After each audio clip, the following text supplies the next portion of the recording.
The main prey of the sundew comes from the largest groups of hexapods, called springtails.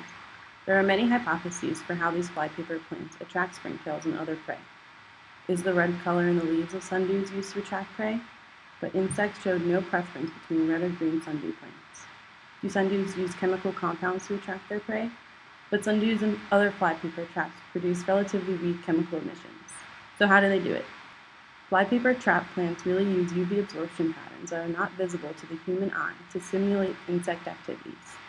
These UV patterns that we cannot even see are what attract springtail and other insects to the leaves of flypaper traps. The trap's leaves of a sundew have a large surface area and are covered with sticky tentacles. These tentacles are responsible for capturing the insects that land on the sundew. The sticky substance that holds the insects in place is called mucilage. This mucilage is secreted on the end of the stalk glands on the leaf.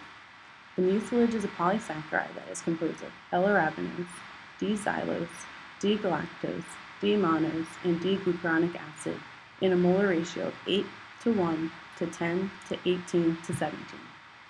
When an insect becomes stuck on the trap leaves, the movement of the insect stimulates the tentacles and generates a series of action potentials, or signals, along the tentacles. In response, the tentacles bend inward to bring the insect into closer contact with more tentacles and more mucilage. The sundews try to get their prey as close to the short tentacles as possible because this is where digestion takes place.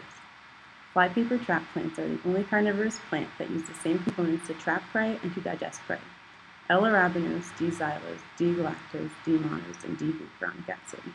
For carnivorous plants to digest material, they need enzymes to break down complex substances into simple nutrients that the plant will be able to absorb. Glucanases are in sundew digestive secretions specifically to degrade glucan-rich substrates into simple sugars. The other enzymes present in sundews specifically split peptide bonds at both carboxyl and amino sides of aspartic acid, at the carboxyl side of alanine, and at the carboxyl side of lysine. After the work is done, plants begin absorbing nutrients for their prey.